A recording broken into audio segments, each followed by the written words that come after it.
Nós temos estudado aqui nesse culto a carta que Paulo escreveu aos Coríntios, a sua primeira carta. Temos visto vários temas, tentado aprender. Essa é uma carta que o conteúdo, claro, é o Evangelho, mas é como o Evangelho nos ensina a viver enquanto igreja. Essa é uma carta bem eclesiológica, trata muito sobre a vivência, a experiência dentro da igreja. Existem outras cartas que elas são mais missionais, é mais para o povo para fora do que para o povo para dentro. Mas essa, em especial, se concentra muito nessa tarefa de ser igreja, como é que podemos honrar a Deus assim sendo. E a gente chega no capítulo 15. No capítulo 15 vai tratar sobre a ressurreição. Peço que você abra a sua Bíblia no capítulo 15, da primeira carta de Paulo aos Coríntios. A ressurreição de Cristo passa muitas vezes por nós como sendo apenas um evento, um fato. E a semelhança da cruz, muitas vezes, é um fato histórico que nós sabemos. E nós testificamos que aconteceu. Mas saber, testificar e até mesmo argumentar em favor, não quer dizer que nós cremos. A ideia bíblica de crer é que afeta sua postura, afeta não só seu comportamento, mas afeta a sua razão. Você agora tem uma fé que promove uma outra maneira de agir e de compreender a sua própria história e, claro, a história e a circunstância do mundo. Alguns vão falar que isso é uma cosmovisão bíblica. Mas é muito difícil definir esses termos. A Bíblia usa uma palavra, ela chama de graça. Essa graça que os teólogos vão chamar de graça especial, graça santificadora, graça capacitadora, que pega gente que não conhecia Deus e faz-os conhecer a Deus, de verdade. Conhecer nesse trato mais íntimo. Conhecer numa experiência que não é racional, mas é suprarracional. Muito mais do que a razão, é uma experiência, conquanto não é tátil, mas é uma experiência mais forte e mais real do que se a gente estivesse abraçando ou conversando com alguém. Porque também é uma experiência interior. O próprio Espírito Santo de Deus, a terceira pessoa da Trindade, é quem nos comunica no nosso interior que somos filhos de Deus. Essa relação, que ela é mais do que uma relação humana, ela é uma relação profundamente interior, entranhada em nós, que nos põe num caminho, numa direção, nos põe agora numa proposta, essa vida.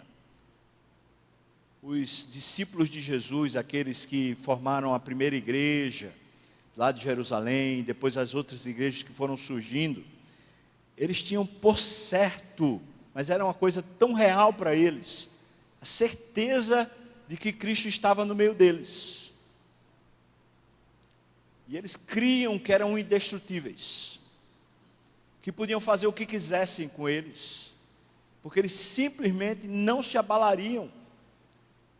Eles seriam e assim foram indestrutíveis, mesmo que os queimassem, mesmo que os cerrassem ao meio, mesmo que eles fossem lançados às feras, ou mesmo que eles ficassem execrados numa prisão, ou mesmo numa ilha de Patmos, como aconteceu com João.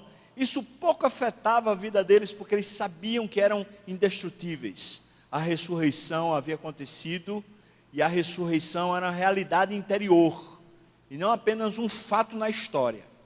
Não se tratava apenas de saber sobre, e até mesmo ter argumentos em relação a isso, mas é uma realidade interior. É a comunicação do poder de Deus na vida do ser humano que foi salvo.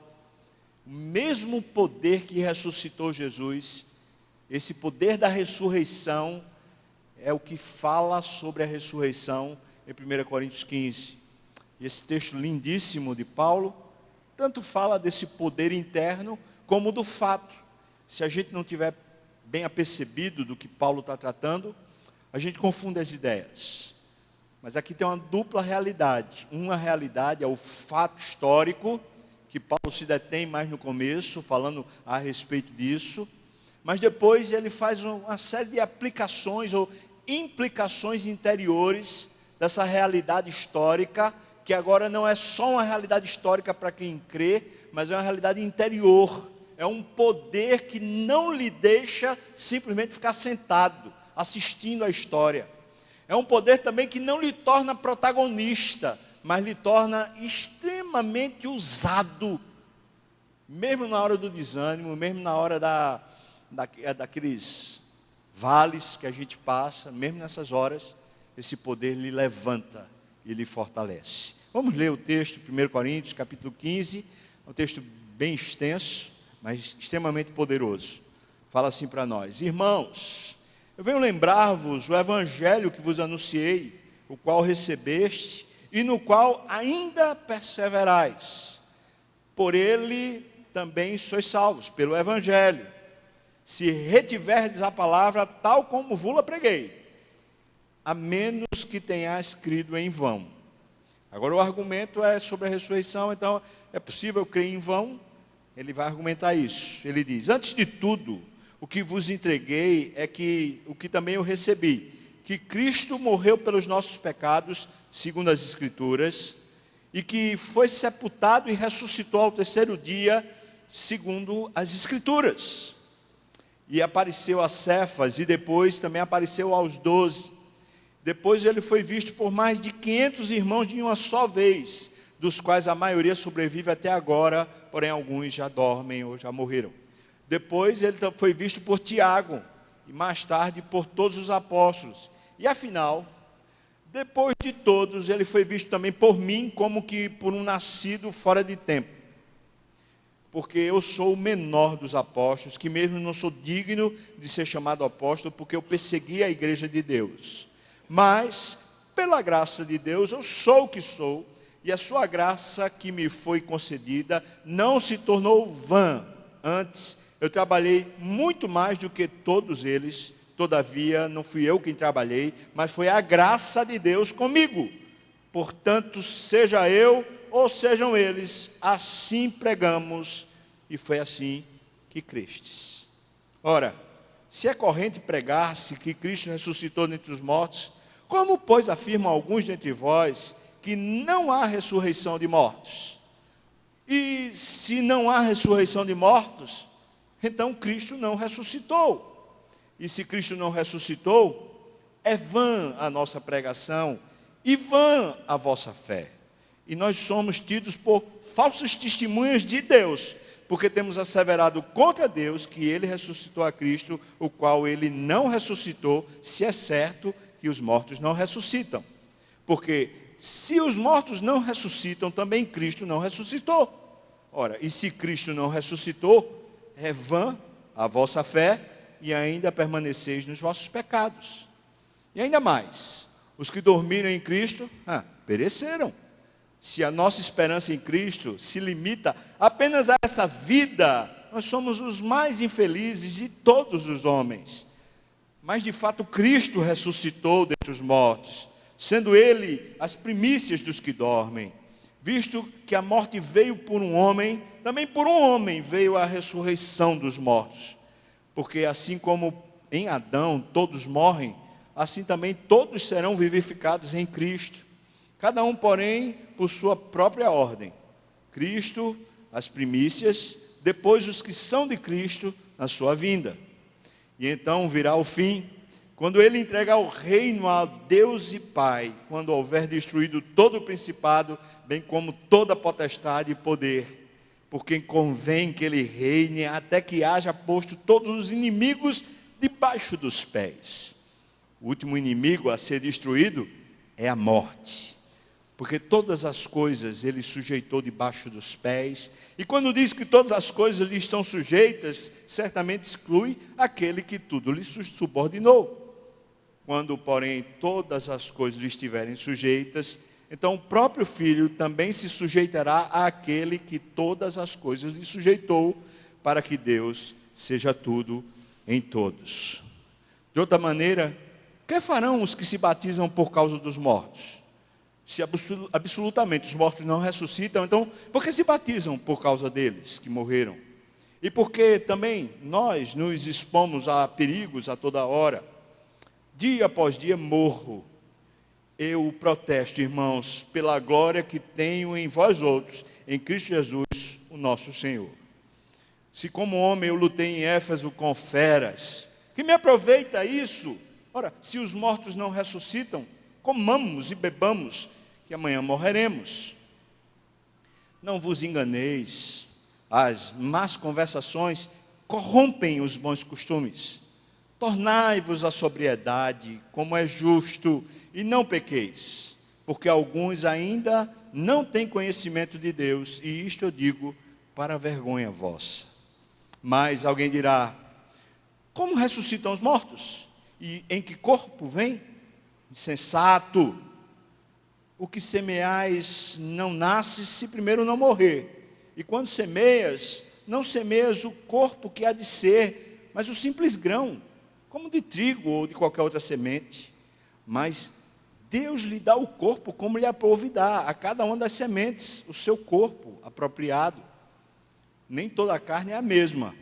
Porém, uma é a carne dos homens, outra a dos animais, outra a das aves e outra a dos peixes.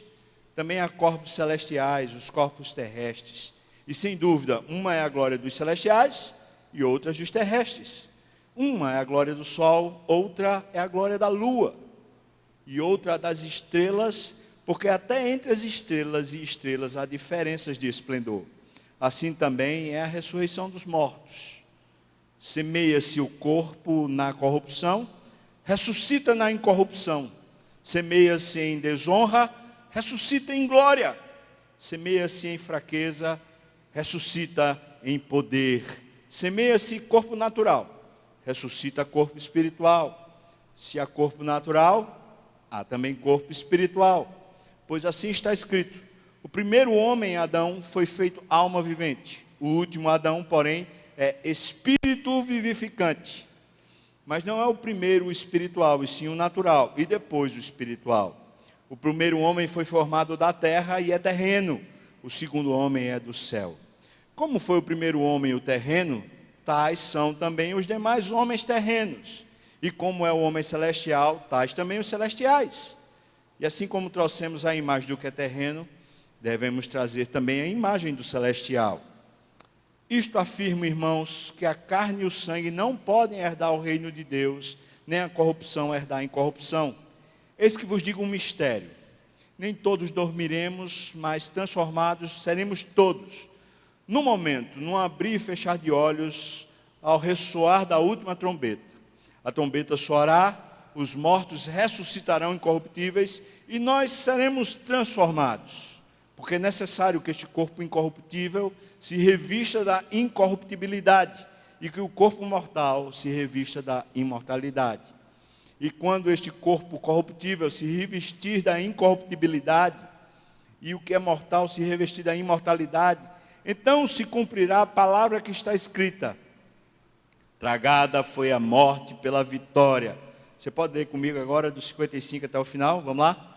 Onde está, ó morte, a tua vitória? Onde está, ó morte, o teu aguilhão? O aguilhão da morte é o pecado, e a força do pecado é a lei.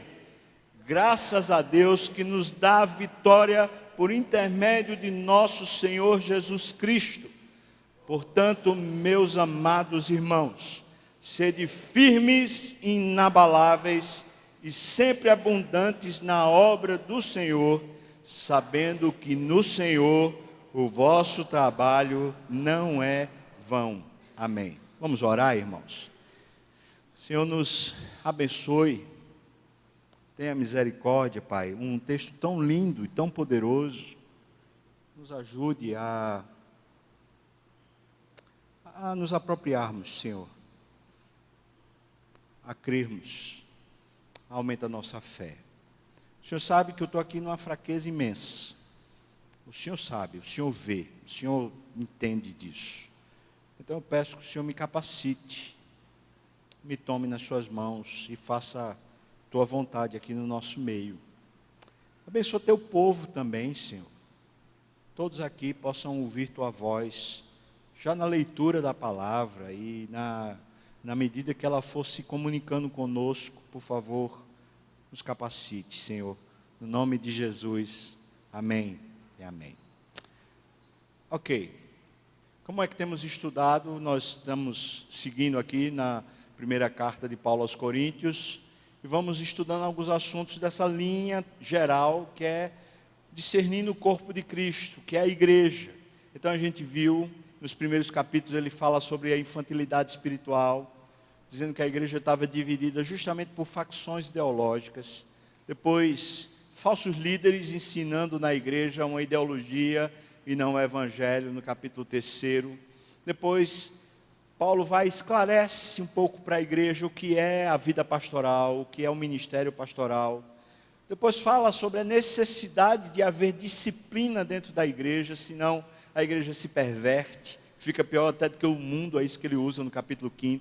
Depois ele fala sobre a prostituição, a necessidade de entender da maneira correta o casamento, para que não haja prostituição, inclusive dentro do casamento. Depois ele fala sobre a falta de cuidado que havia dentro da igreja com os mais fracos, especialmente escandalizando. A linguagem bíblica de escandalizar é fazer alguém tropeçar e perder a fé, deixar de caminhar com a igreja, deixar de caminhar com Deus. Depois a gente viu o entendimento sobre os deveres e os direitos que os pastores têm no capítulo 9, capítulo 10. E então no capítulo 11 a gente vê um sincretismo religioso, quando eles estavam usando justamente essas ideologias para reger o comportamento entre eles, e a complicação que isso dava, por exemplo, para as mulheres dentro do culto. Depois como eles tomavam a ceia sem pudor, sem nenhum cuidado com ninguém, porque eles estavam cheios de ideologias e não com o coração fervendo pelo evangelho. Depois no capítulo 12 a 14 ele fala sobre o uso dos dons, e ele diz que aquela igreja era exibicionista, ou seja, as pessoas tinham os dons, eram crentes, mas não usavam os dons como forma de piedade para servir a Deus, mas se usavam dos dons para se exibir, para ganhar alguma proeminência no meio da congregação. E por fim, a gente vai estudar hoje capítulo 15, que fala sobre a ressurreição, mas me parece, dentro do contexto maior da epístola, especialmente pensando que ele vem do capítulo 12 até o 14, falando sobre esses dons e a necessidade de que os dons sejam para o serviço a Deus. Ele vem e fala sobre a ressurreição, e ele começa no versículo 1, falando sobre a ressurreição, dizendo: eu quero lembrar a vocês, é o evangelho, porque assim, se vocês estão servindo a Deus através dos dons, mas vocês perderam o evangelho, vocês estão se servindo dos dons, como eu acabei de falar. Então eu queria que vocês lembrassem do evangelho, e lembrassem de como há um poder de Deus que habilita vocês ao serviço. É por isso que ele entra na ressurreição, porque ele vai lembrar o evangelho, e depois de lembrar o evangelho, então ele fala com mais clareza a respeito da ressurreição. Havia um grande problema na igreja de Corinto, e por isso Paulo, vamos dizer assim, ele pormenoriza a respeito da ressurreição.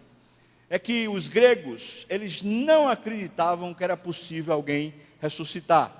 Essa não fazia parte da lógica dos gregos. E os gregos, por assim dizer, também eram por demais arrogantes, eram cheios dos seus próprios saberes, e por isso eles simplesmente não aceitavam a ideia de haver ressurreição. E os crentes que se converteram a um Cristo ressurreto, que habitava no meio deles, e que era Senhor da vida deles. E isso então mostra uma incongruência. Você sabe, você até admite, mas você não crê. Por quê? Porque não faz parte da sua ideia maior. Isso ainda não tomou seu coração. Por causa disso, Paulo vai pormenorizar o que é a ressurreição, e à medida que ele vai pormenorizando, ele vai também tratando sobre as dificuldades que os coríntios tinham a respeito da ressurreição. Sendo assim, a gente entra nessa carta, ou melhor, nesse capítulo. Ele começa falando sobre o evangelho, e a pergunta é: onde é que está a nossa fé? Talvez seja essa pergunta que Paulo está fazendo. Vocês são bem dotados de dons, vocês são bem capacitados, vocês fazem muitas proezas, vocês fazem muitos ministérios, muitas realizações, muitos eventos, muitas coisas. Mas o que é que vocês creem? Onde é que está a fé de vocês? E a resposta é nesse evangelho. E Paulo fala assim: olha, foi isso que pregamos. Eu preguei, os outros apóstolos que tiveram aqui pregaram, e quem mais esteve aqui na liderança de vocês pregou esse evangelho. O evangelho é composto dessa sentença que está aqui: Cristo morreu pelos nossos pecados, segundo as Escrituras. Não é morreu pelos nossos pecados como um evento, como um fato histórico.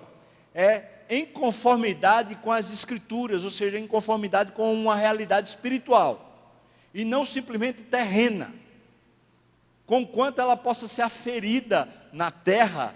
Claro que foi um evento histórico que aconteceu de verdade, conquanto isso fosse uma realidade histórica, mas era uma realidade espiritual. Por isso ele diz, ele morreu pelos nossos pecados, segundo as Escrituras. Não confunda, a realidade da cruz é uma realidade espiritual, é por isso que ela é objeto da sua fé, e não simplesmente objeto do seu entendimento. E fé é uma realidade interior, poderosa, que lhe levanta e lhe capacita para agir na terra para Deus e querendo a glória de Deus. Ele diz, Cristo morreu pelos nossos pecados segundo as Escrituras, e aí diz, foi sepultado. Faz questão de dizer isso. Isso é um atestado cabal de que houve morte, não engodo, não embuste, mas de fato aconteceu.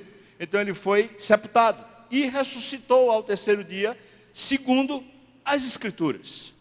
Ou seja, mais uma vez, a ressurreição é objeto de fé, conquanto seja possível fazer aferições na história. Ou seja, se alguém quiser, e você vai conhecer isso ao longo da história do cristianismo, várias pessoas que eram ateias ou agnósticas, que até podiam crer numa existência divina, alguns não criam em nenhuma divindade, alguns eram politeístas, mas que simplesmente resolveram investigar o fato. E à medida que eles foram investigando historicamente e cientificamente o fato, eles chegaram à conclusão de que errados estavam eles de não crer. Isso tem vários relatos na história da igreja, e acho que é um bom caminho, quando alguém se diz ateu, você pedir para que a própria pessoa investigue, porque se de fato Cristo ressuscitou, se é objeto real da nossa fé, então isso muda tudo. Isso não nos deixa mais simplesmente viver e conviver com a história, como se ela fosse uma história regida pelas forças operantes da terra.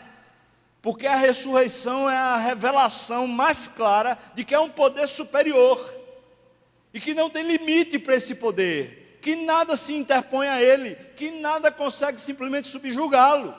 Esse poder chama-se ressurreição, como fato e como realidade interior. Esse é o Evangelho. Ele ressuscitou ao terceiro dia, segundo as Escrituras. O que crê o Evangelho? O que é crer no Evangelho? Bom, versículos 1 a 11 talvez nos ajude, especialmente versículo 2 e versículo 10, porque nos versículos 5 até o versículo 8, ele fala a respeito de uma outra realidade, mas nos versículos 2 e versículo 10 ele diz, por ele também sois salvos, se retiverdes a palavra tal como vos-la preguei. Ou seja, não como ideologia, não como um assentimento teórico, não cheio de balangandãs, mas como uma realidade interna. Se for objeto da fé, então vocês são salvos, a menos que essa fé que vocês tiveram foi uma fé vã. Ou seja, a menos que tudo isso seja uma balela, esse é o argumento de Paulo, né? Se a ressurreição não aconteceu, então tudo isso é uma balela. Então, se isso tudo é uma balela, então foi vão. Eu pregar e também foi vão vocês crerem. Essa é a perspectiva de Paulo. Mas aí ele usa essa questão de estar ou não sendo vã, ele fala assim, e a sua graça me foi concedida, quando ele está falando da realidade dele.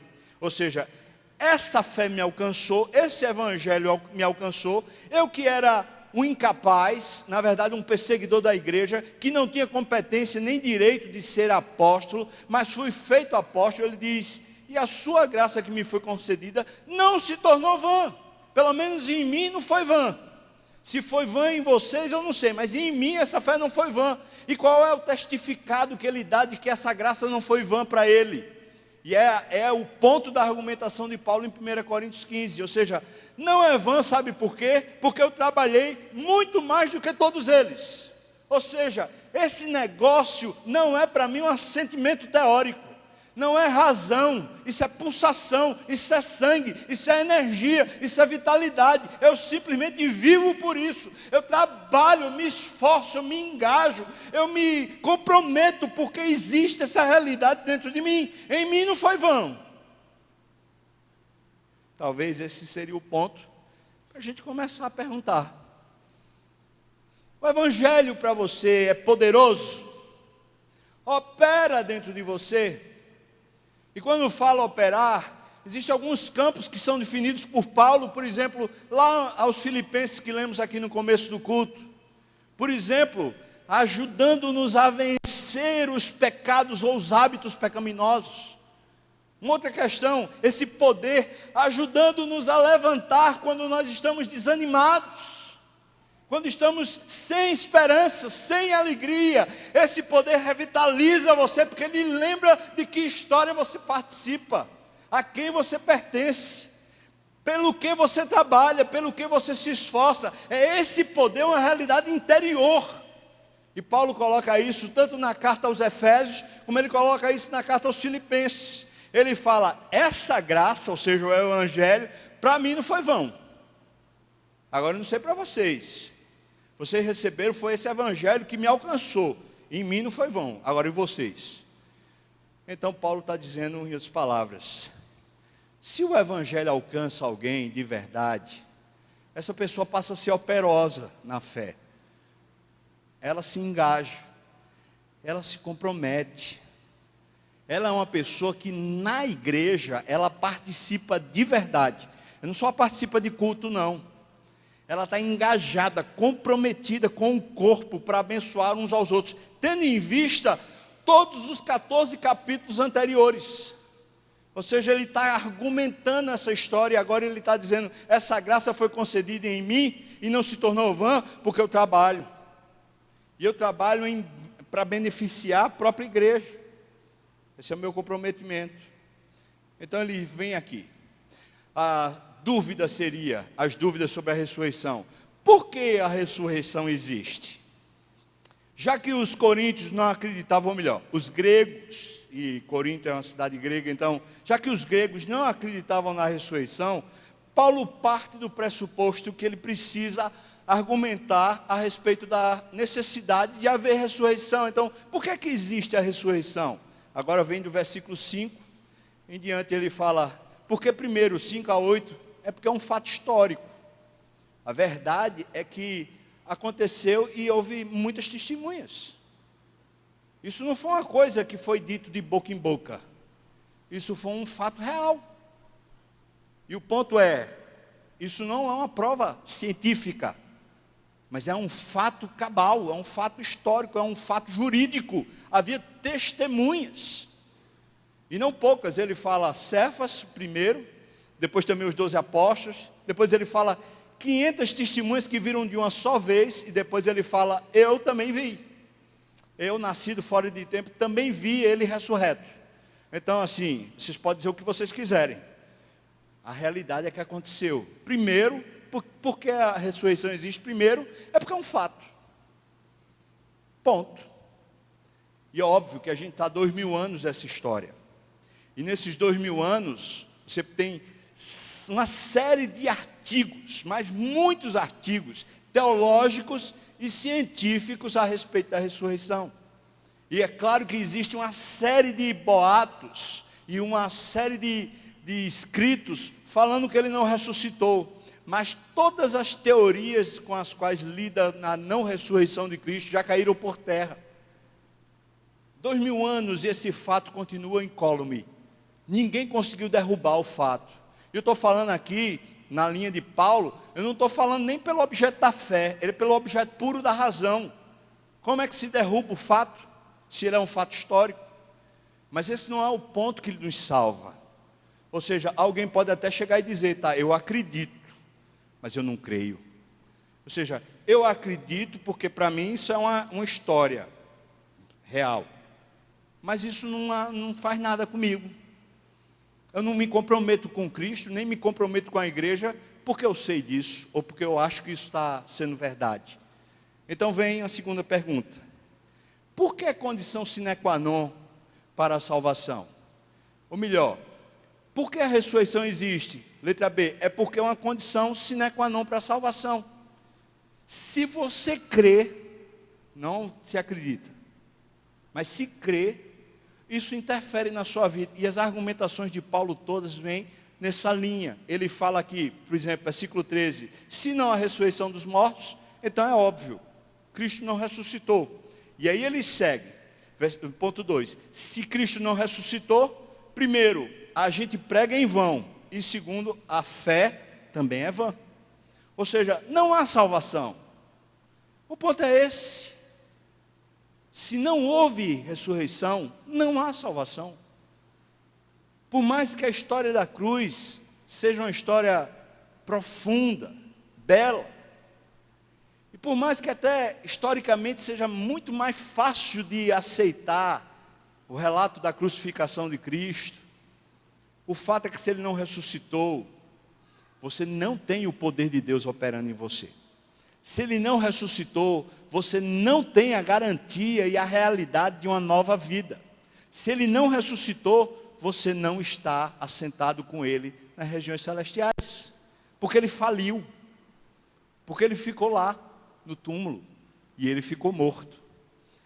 Ponto 3. Nós somos tidos, se ele não ressuscitou, ou seja, a nossa salvação ela é uma mentira, e sendo uma mentira, nós somos falsas testemunhas de Deus, e na verdade, quando testemunhamos que ele ressuscitou, nós testemunhamos contra Deus, porque o fato não aconteceu. Ou seja, é um grande engodo. Veja como é sério, como Paulo está argumentando com tanta seriedade. O ponto é, se isso para nós é irrelevante, se isso não nos altera, então, não está servindo mais de nada.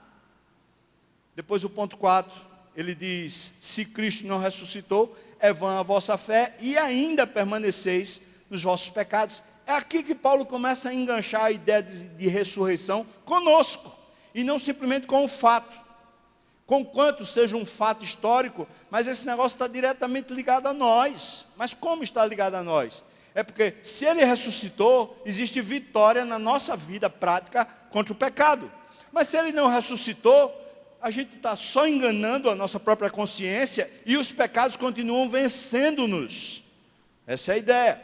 Depois ele continua, ponto 5, versículo 18, ele diz, os que dormiram em Cristo pereceram. Ou seja, aqueles que creram, disseram viver a vida todinha com piedade, dizendo que criam em Cristo, não sei o que, morreram, foram para o inferno. Ele não ressuscitou, não tem essa vida eterna, não tem esse poder de Deus, então eles foram para o inferno. Ou sei lá para onde, uma vez que a Bíblia toda é uma mentira, sei lá se inferno existe. Então vamos arranjar uma outra explicação. O universalismo, por exemplo, vamos começar a aceitar de que todo mundo vai para o céu, independente do jeito que viver. Vamos começar a aceitar o aniquilismo, ou seja, todo mundo é aniquilado quando morre. Não existe mais alma, não existe mais corpo, mas não existe mais nada. Some. Ou seja, vai precisar de uma outra explicação, porque a história toda está uma mentira. Depois do versículo 19, ele diz, o fato é esse, conclusivo, é que se a nossa esperança em Cristo, aqui a esperança não é só uma ideia que enche o coração, ou seja, se o nosso estilo de vida em Cristo é só para aqui, não tem a ver com essa realidade maior, não tem a ver com esse poder, nós somos mentirosos, e ele coloca aqui, nós somos infelizes. Eu gosto dessa argumentação de Paulo, especialmente porque trata desse elemento tão importante para nós brasileiros. Somos infelizes. O campo das emoções. que ele está dizendo é que se a realidade da ressurreição nos alcançou, ela tem um poder inerente a ela mesma de transformar nossas afeições, nossas emoções, nossos sentimentos. Não é que não nos entristecemos, o próprio Paulo fala que muitas vezes ele esteve triste. Não é que não somos abalados ou abatidos, muitas vezes ele esteve abalado e abatido, mas esse poder não nos deixa viver isso com a experiência completa. Pelo contrário, isso nos redime, nos restaura e nos fortalece. Se Cristo ressuscitou, então nós temos alegria, e essa esperança, essa capacitação para reviver e reviver. Mas se Ele não ressuscitou, tudo isso é uma mentira, e então, portanto, nós estamos fadados a um fracasso completo. Por mais otimista que sejamos, nós estamos colocando os pés numa catapulta, ou seja, vai chegar a hora que ela vai se abrir e a gente vai morrer. Simples assim. Ponto C, ele fala assim, por que a ressurreição não existe? O ponto C é, por que a ressurreição existe? O ponto C é porque ela soluciona o problema que todo ser humano tem, que é lidar com essa coisa que a gente não sabe explicar, chamada morte. Pergunte para um cientista, pergunte para um médico, pergunte para um biólogo, pergunte para alguém que entenda, um filósofo, pergunte para alguém que queira conversar com você a respeito da morte, e peça uma explicação. Ninguém consegue finalmente discernir o que é isso. Mais do que discernir, o ponto é que essa é uma realidade com a qual a gente tem que lidar. Ela bate na nossa porta, ela vem ao nosso encalço, ela vem ao nosso encontro. Esse ano, quantas pessoas daqui da igreja que a gente recebeu a notícia, olha, recebeu um atestado médico lá, um diagnóstico médico com câncer. E aquilo abate, você fala assim, meu Deus, é quase uma sentença de morte. Vou precisar agora fazer o tratamento e tal, quem sabe Deus vai me curar, mas agora eu estou lidando com a realidade concreta. E é uma certeza que temos. Quem vai conseguir suplantá-la, suplantar a morte? Mas esse é o ponto de encaixe com o cristianismo. Ou seja, a ressurreição soluciona a morte. Ela resolve. Eu e você, se cremos na ressurreição, nós não estamos nem aí para a morte mais. Como aqueles primeiros cristãos também não estavam. Ou seja, se eles eram condenados à morte, eles simplesmente não se privavam de viver a mesma vida que eles viviam, que era a vida para a glória de Deus. Por mais que os ameaçassem a morte, dissessem, olha, se vocês continuarem crendo no que creem, vocês serão mortos. Eles falavam, pode nos matar, porque o que cremos, vamos continuar crendo. E se eles dissessem assim, nega que Jesus é o seu Senhor, confessa que César é o seu Senhor, e você será vivo, vai continuar vivo. O cristão falava assim, eu não posso negar, essa é a minha realidade interior, Cristo é o meu Senhor, eu sirvo a Cristo, eu vou ser um bom servo, um bom escravo em Roma, eu vou ser um bom cidadão romano, eu vou fazer as ordens do Estado, eu vou ser um cara civicamente perfeito, entretanto eu sirvo a Deus que é o meu Senhor. E era morto, não era porque ele era um mau cidadão, não é porque ele desrespeitava, mas ele era morto porque ele tinha uma realidade maior. Essa morte que ele sofria na arena, que ele sofria com as feras, quando era serrado ao meio, ou quando eram empalados numa tocha de fogo para iluminar a cidade, enquanto os cristãos sofriam esses distratos, eles simplesmente tinham a certeza da ressurreição.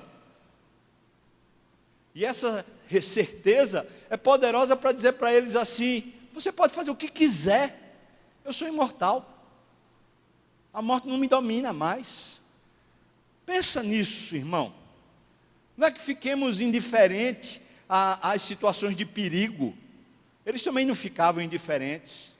Mas eles oravam e diziam, Deus, quando eles nos ameaçam, dá-nos ainda mais poder e maior intrepidez para em Teu nome nós vivermos e proclamarmos e agirmos. E quando eles eram ameaçados e oravam assim, o lugar tremia. Porque para eles a morte estava resolvida. Isso é fé. Tem um motivo maior para viver. Agora imagine o seguinte, o argumento. Se a pior realidade vai lhe acontecer e ela está resolvida, qual outra realidade pode ser tão forte? Se a morte que vai bater em você está resolvida, o que mais é perigoso? O que mais pode lhe afetar? Uma doença? Uma perseguição? Um falatório? Uma falta de recurso? O que é que vai afetar? Então ele fala. Veja o que ele fala aqui no versículos 20 a 22. Ele diz: porque assim como em Adão todos morrem, assim também todos serão vivificados em Cristo. Aqui eu deixei em negrito de propósito, porque essa palavra todos que está aqui, não é da maneira como nós entendemos. Nós entendemos todos como se fosse absolutamente todas as pessoas. Mas essa palavra todos que é usada aqui no grego, quer dizer qualquer pessoa. Ou seja, não seria um determinado grupo, por exemplo, só os asiáticos serão salvos, ou só os africanos serão salvos, ou só os sul-americanos serão salvos, os latino-americanos não, pode ser de qualquer raça, tribo, língua, povo e nação, ou seja, de qualquer esfera, de qualquer extrato social, pouco interessa. Essa salvação opera em qualquer nível, para qualquer pessoa. Essa é a ideia de todos. Então ele fala aqui essa realidade sobre a morte ser solucionada. Ele diz, com Adão, nós passamos a experimentar a realidade espiritual da morte. E vamos experimentar a realidade física da morte, com Adão. Preste atenção. Porque você tem por certo, eu tenho certeza disso, só se você for louco, se não tiver, você tem por certo que você vai morrer. Você tem isso por certo. E em Adão, espiritualmente, você entende que você foi nascido em pecado. Ou seja, que foi o pecado de Adão que aconteceu em você e por isso você foi condenado à morte eterna. Essa realidade da morte espiritual está ligada à realidade da morte física. Agora o argumento dele é justamente esse. Ele diz, então, Adão trouxe isso, mas ele está dizendo, Cristo está trazendo a ressurreição. E essas duas realidades também. Ou seja, a ressurreição que agora opera em mim, como poder vivificante, e a ressurreição que operará no ato da minha morte, ou seja, na hora que eu bater as botas, eu estou ressuscitado. Ou seja, já está operando agora do mesmo jeito que a morte espiritual operava em nós quando nós estávamos mortos nos nossos delitos e pecados.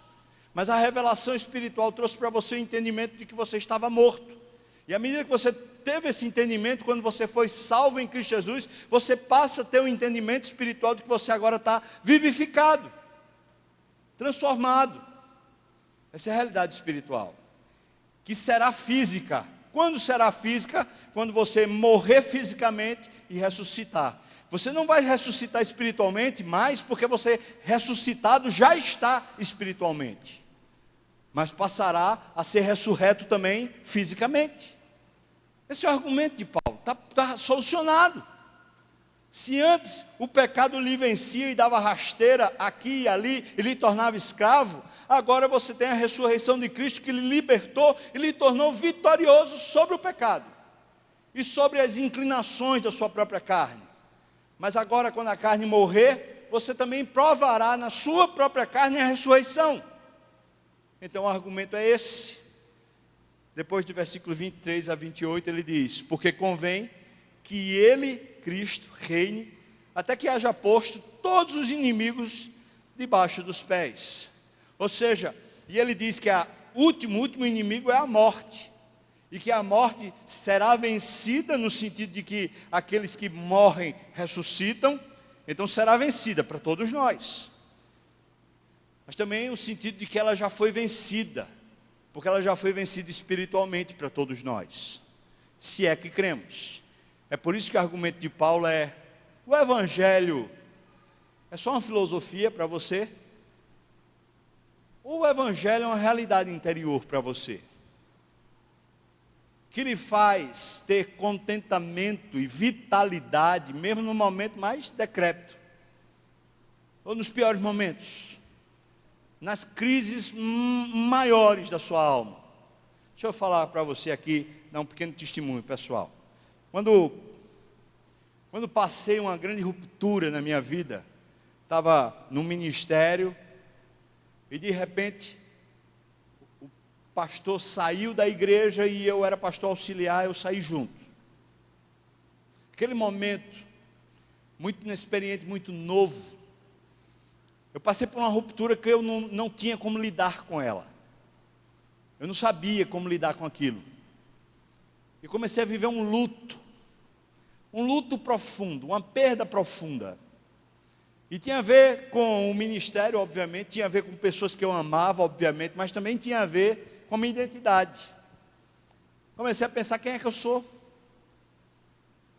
Quem sou eu? E lembro-me muito bem nessa época, que eu andava lá pelas regiões montanhosas lá de Garanhuns, eu andava por lá, por aqueles sítios, por aqueles vales, gritando aos céus, e falava assim: Deus, o Senhor não existe. Como pode acontecer essas barbaridades aqui na terra? Como homens podem fazer um distrato desse com a sua igreja? Como é que pode acontecer uma calúnia, um problema tão grave quanto esse? Senhor Deus, o Senhor não existe. E eu gritava. É claro, graças a Deus que até nisso Deus me preservou, porque Ele me botou no meio das montanhas como um louco, gritando aos ventos. Eu acho que quem só me ouvia era o jumento, ou então o boi e o cavalo que estava por ali, porque não tinha ninguém, uma alma viva, mas eu gritava. Veja como o crente é, no pior vale, enquanto a sua alma não acredita mais, existe um poder dentro que lhe chama para falar com Deus, ainda que a sua razão não subsista mais, mas existe um movimento interno, um poder que veio de Cristo, que lhe levanta e não deixa você moribundo, não deixa você perecer, não deixa você decrépito, lhe levanta.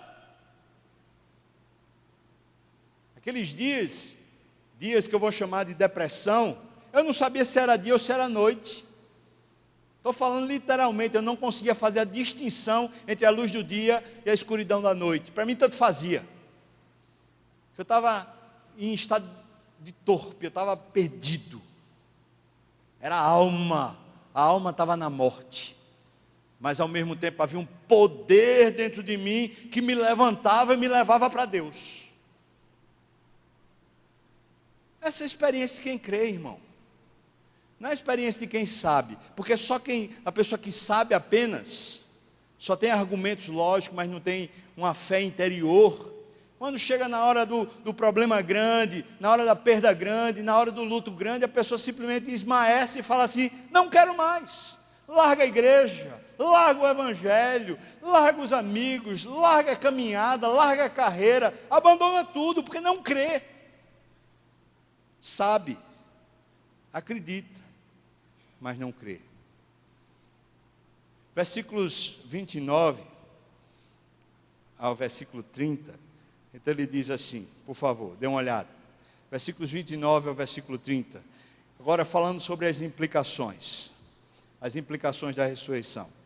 Então ele diz: como a ressurreição vai afetar a minha vida hoje? Então, se eu creio, se eu estou entendendo, se isso é uma realidade para mim, como é que isso me afeta? Versículo 29, ele diz: se absolutamente os mortos não ressuscitam, então por que é que se batizam por causa deles? Dê uma olhada no versículo 29, porque esse texto é confuso. Ele está falando assim, se isso não é, falando para os gregos, tá? Se vocês não acreditam que existe ressurreição, ou seja, não existe vida, depois que a pessoa morre, não existe mais possibilidade. Se vocês acreditam que não há ressurreição, então por que vocês estão pegando e estão se batizando no lugar do morto? Paulo não está dizendo que estava certo, não. O que ele está dizendo é: vocês têm um costume pagão de ficar fazendo oferenda para o morto. Vocês transformaram a oferenda para o morto que vocês fazem num rito cristão. E agora vocês, no caso nosso, faz o quê? Faz missa de sétimo dia, faz sei lá o quê, aquelas, para poder iluminar o caminho, para mostrar para a alma penada para onde é que ela deve ir, vai fazer, sei lá, intercessão para que a alma não fique no purgatório. Essas coisas pertencem ao catolicismo, isso não pertence à Bíblia. A realidade que a gente encontra na Bíblia é a realidade de alguém que crê e vive. Então Paulo está falando assim, peraí, se vocês não acreditam na ressurreição, é isso que vocês estão dizendo para mim, que não acreditam na ressurreição, então por que vocês transformaram aquele rito pagão, e agora vocês transformaram isso em cristianismo, batizando entre os mortos? Precisa ter coerência, é mais ou menos isso. Você acredita? Se você acredita na ressurreição, então tenha coerência. Não é possível você acreditar e ao mesmo tempo agir contrário a ela. Se você acredita, acredita. Se não acredita, não acredita. John Stott fala que essa geração, esse tempo, assim como Francis Schaeffer também fala, que esse tempo que a gente vive é um tempo onde os cristãos declaram a sua fé, mas não creem. Falam, mas não têm a realidade interior. E, portanto, agem como ateus. Eles professam uma coisa, mas vivem outra. Vivem como se Deus não existisse, ou como se a realidade da vida com Deus, de fato, não existisse. Paulo está mais ou menos tratando isso com a igreja de Corinto. Vocês têm uma alegação na boca, mas um comportamento contrário à alegação de vocês. Primeira implicação para a ressurreição é essa, coerência. Você crê. Então na hora do vale, clama. Você crê. Então na hora que você é desafiado, clama. Existe o poder da ressurreição vindo ao seu encontro. Clama. Está duro, está difícil, está problemático, está infeliz, está naufragando, está o caos. Se você crê, então seja coerente. Existe um poder, o poder está dentro de você, é o poder da cruz da ressurreição, para lhe restaurar, irmão ou irmã. Amém? Você crê ou não? Depois, versículos 30 até o versículo 33, eu quero ler. Dê uma olhada, por favor. E porque também nós, vê só, por quê? Por que é que a gente se expõe a perigos toda hora? Ele continua, versículo 31. Olha, dia após dia, na verdade, eu estou morrendo. Ele diz, na verdade, versículo 32, eu lutei lá em Éfeso com feras, eu me arrisco no meio de vocês, mais ou menos isso que ele está falando. Então, para que isso, se Cristo não ressuscitou e se a ressurreição dele não opera em você? Para quê? Para que viver consagrado? Para que você se comprometer com a igreja? Para que você se comprometer com o corpo? Para que você ter uma vida consagrada a Deus? Se isso não é realidade. Esse argumento traz a ideia de que se é verdade, se a ressurreição aconteceu de verdade, então é impossível que a ressurreição tenha acontecido de verdade para você, você não se comprometa.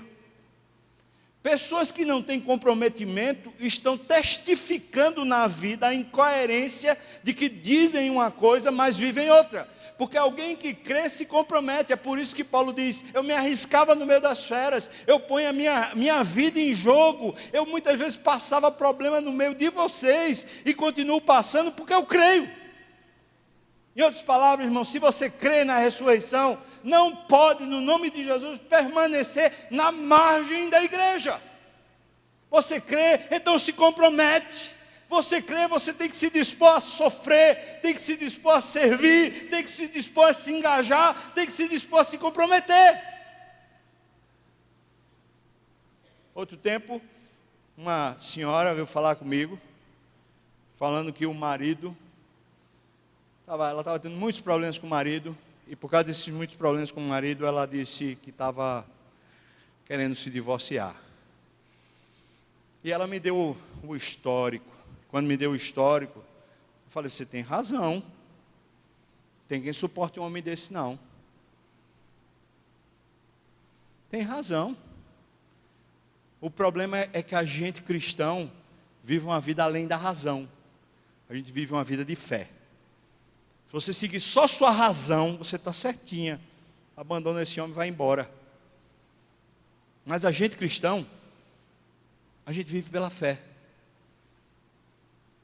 E a nossa fé não é a expectativa de que as coisas concorram do jeito que a gente quer, mas a nossa fé é a expectativa de que as coisas concorram para o nosso bem. Amém, irmãos? Não do jeito que eu quero, mas será para o meu bem. Mesmo quando for contrário ao meu desejo, mas será para o meu bem. Então eu falei para ela, você que sabe. Porque você sabe o que a Bíblia diz.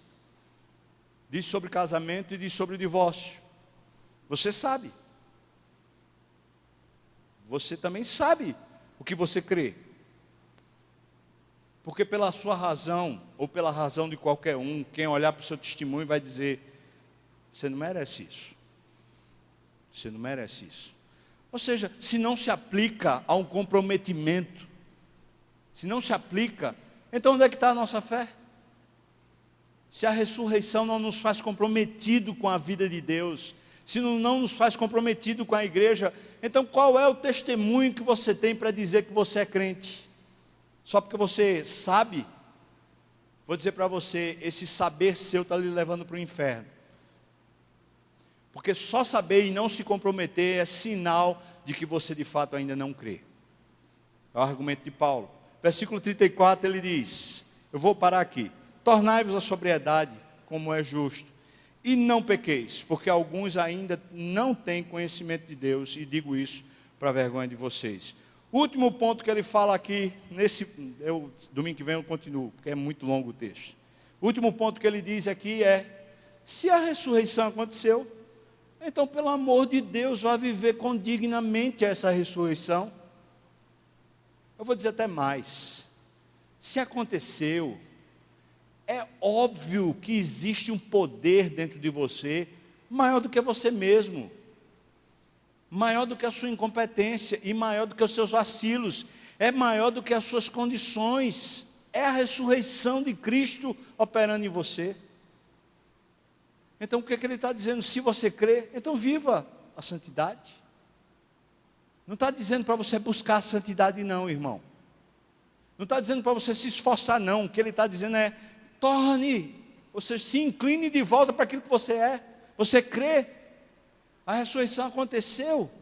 Se aconteceu, viva isso, porque agora é natural para você essa realidade que é interior, porque você crê. Vou pular aqui alguns textos. Vou concluir com esses dois textos que eu queria pedir para você ler comigo, por favor. Leia comigo esses dois textos, vamos lá? Efésios 1, 18 a 20, vamos lá? Peço que Deus...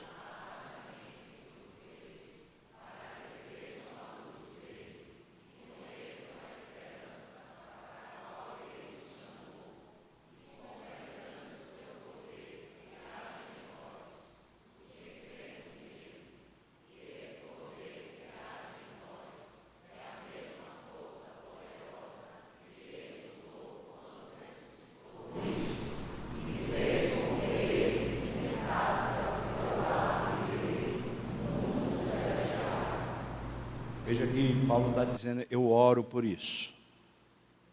Eu oro para que creiam. Creiam de verdade.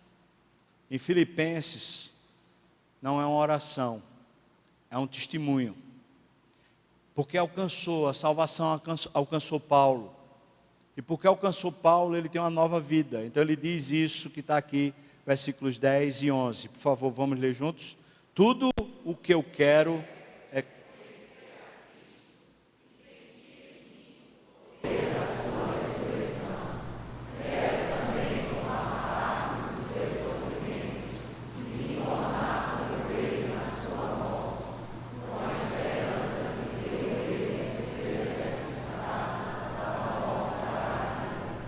Não é impressionante? Numa hora Paulo está dizendo, eu oro para que vocês provem isso. Numa outra hora Paulo está dizendo, essa é a minha história. Eu provo isso, eu vivo isso, eu sinto isso. Qual é a sua história? O pessoal louvor pode vir. Qual é a sua história? Ou qual tem sido a sua história? Sabe qual é o meu receio, irmãos? É que Deus esteja deixando o Brasil passar pela situação que a gente vem passando, econômica, e tantas lutas, tanta polarização, como falei aqui, para provar a igreja. Meu receio é esse, é que Deus esteja deixando o Brasil passar pela crise, para nos provar, para falar conosco, igreja, onde está o nosso coração.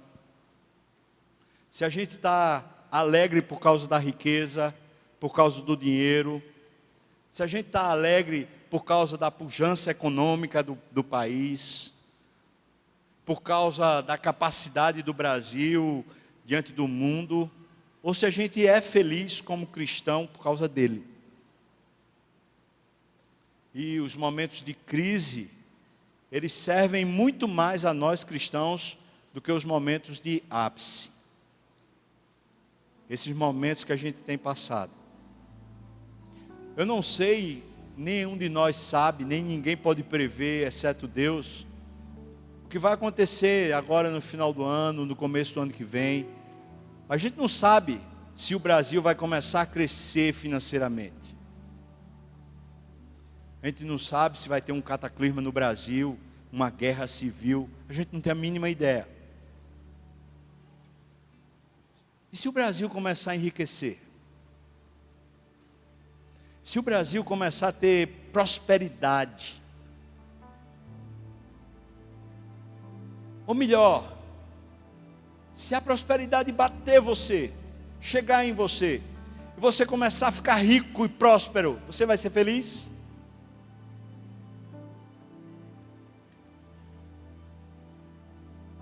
Você conseguir agora mudar de carro, comprar casas, adquirir patrimônio, fazer viagens, construir um nome, você vai ficar feliz?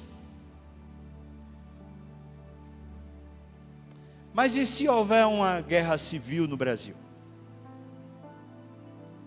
Se houver uma situação ainda pior, como aconteceu na Venezuela agora recentemente, que os cristãos foram perseguidos, maltratados, como a população teve que emigrar e correr para outros países, simplesmente para sobreviver. E se acontecer isso?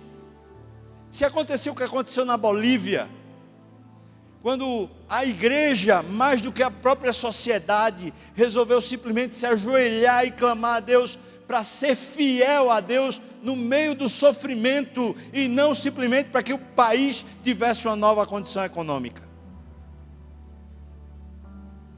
Onde está seu coração? Será que a ressurreição alcançou você? Será que é uma realidade interna? Se é, irmão, e você está esquecido disso, eu quero chamar você, no nome de Jesus, clama a Deus, traz de volta a fé, ressuscita, faz você de novo, pela misericórdia de Deus, chamar de novo a fé aquilo que você é. Se você é filho de Deus, Cristo morreu por você, ressuscitou por você, está com você, Ele é o grande vencedor. No nome de Jesus, se levanta, irmão. Não viva esse caos. Não viva essa mesquinharia e essa perdição do momento. Assista as notícias, mas não se deixe envolver por elas, porque você tem uma grande notícia chamada Evangelho. Você foi tirado do império das trevas, aleluia! Você foi transportado para o reino de Deus, aleluia! Você tem um Senhor, o dono dos céus e da terra, que rege a sua vida com mão forte, aleluia! Ele é o seu protetor, o seu guardião, o seu refúgio, o seu libertador, que lhe sustenta com todo o poder, aleluia! Você ainda crê? Se levanta então, para com isso. Se engaja. Se engaja. Entra na igreja. Participa. De verdade. Se comprometa. Não fique pelas margens. Não dê testificado para a sua alma de improbidade. Você foi ressuscitado. E vai provar esse poder muito mais na hora que seu corpo perecer aqui. Mas já é uma realidade espiritual para você. Assim como é para mim. Então, no nome de Jesus, se levante. Pare de ficar nesse negócio. Em Cristo Jesus, somos mais que vitoriosos. Amém, irmão? Amém. Vamos orar. Você pode ficar de pé. Se você puder, fique de pé. Vou orar e a gente vai cantar, tá bom? Eu vou impetrar bênçãos. Se você tiver de sair, você pode sair. Tem a cantina lá atrás. Você é mais do que bem-vindo lá atrás para a gente ter esse tempo de comunhão, lanchar. Mas se você tiver que ir embora também, vai na paz do Senhor, tá bom? Obrigado, Deus. Muito obrigado pela tua palavra. Obrigado por essa realidade maior. Abra de novo os nossos olhos. Nos faça ver, Senhor, a realidade espiritual. A tua presença, teu Espírito nos avivando. Faz-nos confessar pecados, abandonar a injustiça, abandonar, Senhor, a podridão. Faz-nos viver pela fé, Senhor. Tenha misericórdia de todos nós, em nome de Jesus. Que a graça do nosso Senhor e Salvador Jesus Cristo, o amor de Deus, o nosso querido e amado Pai, a comunhão, o consolo, a bênção, o poder, o avivamento do Espírito venha sobre nós, o povo do Senhor. Não só agora, mas até quando o Senhor voltar e nos chamar para si. Aleluia.